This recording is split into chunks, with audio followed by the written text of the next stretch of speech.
दोस्तों जहां रूस के अंदर विंगर ग्रुप ने बगावत की है, वहीं रूस की इस मुश्किल घड़ी के अंदर दो ममालिक ने रूस की हमायत करने का ऐलान कर दिया है। एक ममालिक तो पहले ही रूस के साथ था, वहीं दूसरा ममालिक रूस के खिलाफ लगातार यूक्रेन को हथियार भी दे रहा था, उसने भी रूस की हमायत करने का ऐलान कर दिया है। दोस्तों आपको उन ममालिक का नाम बताता हूं और आप उन ममालिक का नाम भी जानकर हैरान जो हो जाएंगे। एक ममालिक का नाम तो है ईरान और दूसरे ममालिक का नाम है तुर्की। जी हां दोस्तों, तुर्की और ईरान ने ही वैगनर ग्रुप की बगावत के बाद रूस की हमायत करने का ऐलान किया है।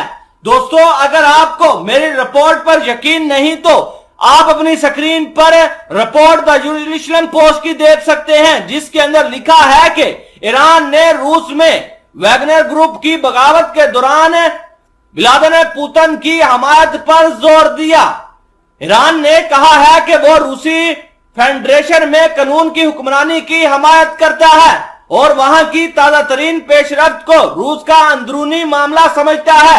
ईरान की सरकारी मीडिया ने हफ्ते के रोज वजारत खारजा के तर्जमान नासर कायनी के हवाले से बताया कि ईरान रूसी फेडरेशन में कानून की हुक्मरानी की हमायत करता है और वहां की ताजा तरीन पेशरफ्त को रूस का अंदरूनी मामला समझता है।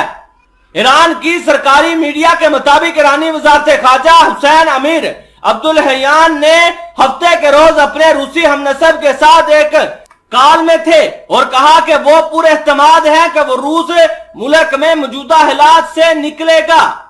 सरकारी मीडिया ने सरगई के साथ फोन कॉल के बारे में अपनी रिपोर्ट में कहा कि अमीर अब्दुल्ला ने रूस समेत तमाम ममालिक में कानून की हुक्मरानी के लिए आवाज उठाई। एक हमसाया और एक दोस्त और कहा कि इन्हें यकीन है कि रूस इस मरहले से गुजर जाएगा।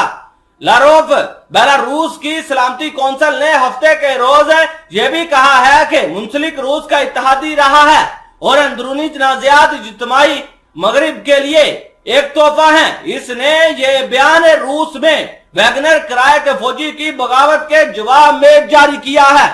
वहीं दूसरी जानब तुर्की ने भी रूस की हमायत का अंदिया जारी कर दिया है। तुर्की सदर तैयब उर्दगान ने हफ्ते के रोज सदर व्लादिमीर पुतिन से फोन पर बात की और इन पर जोर दिया कि वो अकल से काम ले।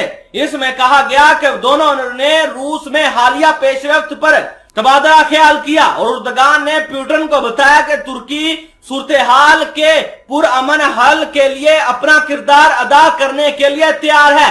पुतिन जिन्होंने एक हंगामी टेलीविजन खिताब में वैगनर ग्रुप की कार्रवाइयों को गद्दार करार दिया और कहा कि जिसने भी रूस के अफवाज के खिलाफ हथियार उठाए उसे सजा दी जाएगी। आपको यह भी बता दें कि उर्दगान ने यूक्रेन में तनाज़े के आगाज से ही मॉस्को और कीव दोनों के साथ मजबूत ताल्लुकात बरकरार रखने की कोशिश की है। नेटो के रुकन तुर्की ने रूस पर इक्तिसादी पाबंदियां लगाने में अपने मगरबी इत्तेहादियों का साथ देने से इनकार कर दिया है, लेकिन इसने यूक्रेन को हथियार भी फराहम किए हैं और इसकी खुद मुख्तारी का एहतराम करने का मुतालबा किया है। दोस्तों आप ईरान और तुर्की के बयान के बारे में क्या कहते हैं कमेंट सेक्शन में लाजमी बताइएगा।